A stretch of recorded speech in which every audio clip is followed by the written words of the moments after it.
सबैलाई good morning अनि नमस्कार। आज चाहिँ पर्यावरण दिवसको उपलक्ष्यमा आज हामी गोर्खेहाटको समिति साथै कार्यकारीहरू मिलिकन आज हामी यो पर्यावरण दिवसको उपलक्ष्यमा हामी फरेस्ट डिपार्टमेन्टसँग मिलिकन बिरुवा रोपनको निम्ति हामी गइरहेका छौँ है। यस कारणले गर्दा तपाईहरुलाई यो अवगत गराउँछौँ कि हाम्रो समितिमा हाम्रो अगुवाई गर्ने श्रीमान अद्वितीय मुखियाको हामी सभापतित्वमा हामी यो गोर्खेहाट समिति मिलिकन आज हामी यो फरेस्ट डिपार्टमेन्ट मात्र नभएर हाम्रो साथमा रेलवे विभागका केही मान्य व्यक्तित्वहरू साथै रम्बी पिपिपीका यो हाम्रो ओसी सर पनि हुनुहुन्छ। साथै यो लोकल दाजुभाइहरू मिलिकन यो कार्यक्रम हामी गर्न लागिरहेका छौँ है। यसो भिडियो तपाईँहरू हामीमा बढिरहनु होला।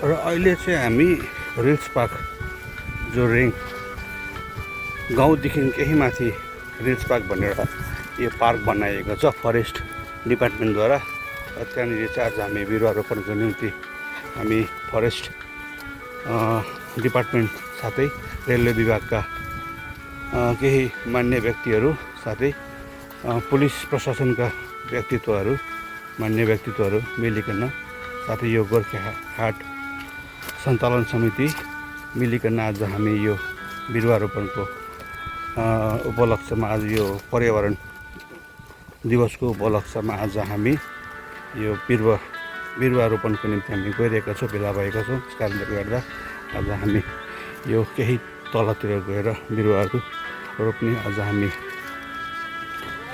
तत्पर भएका छौँ। र अहिले चाहिँ बिरुवा लाउने काम मोटामोटी कम्प्लिटली भइसकेको छ र हाम्रो साथमा फरेस्ट डिपार्टमेन्ट, पुलिस प्रशासन डिपार्टमेन्ट साथै रेलवे डिपार्टमेन्ट मिलिकन आज हामीले लाउन सक्यौँ है, बिरुवा रोपन गर्न सक्यौँ।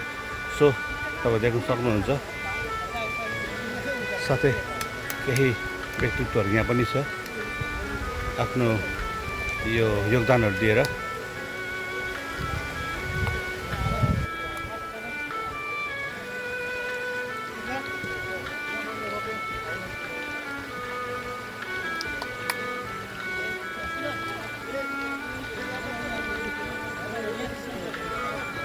र यो बिरुवा रोपन चाहिँ कहाँ भएको हो भनेदेखि चाहिँ रिल्स पार्क जो र्याङ गाउँदेखि केही एनएसटेनको नजिकमा एउटा रिल्स पार्क छ र्याङ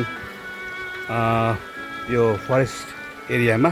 त्यहाँनिर चाहिँ भएको यो आजको पर्यावरण दिवसको उपलक्ष्यमा चाहिँ हामीले यो बिरुवा रोपन गर्ने काम आज यहाँ गऱ्यौँ, सम्पन्न गऱ्यौँ है। सो यति भन्दै आजको यो हाम्रो सानो प्रोग्राम हामी यहीँ टुङ्गाउन गइरहेका छौँ।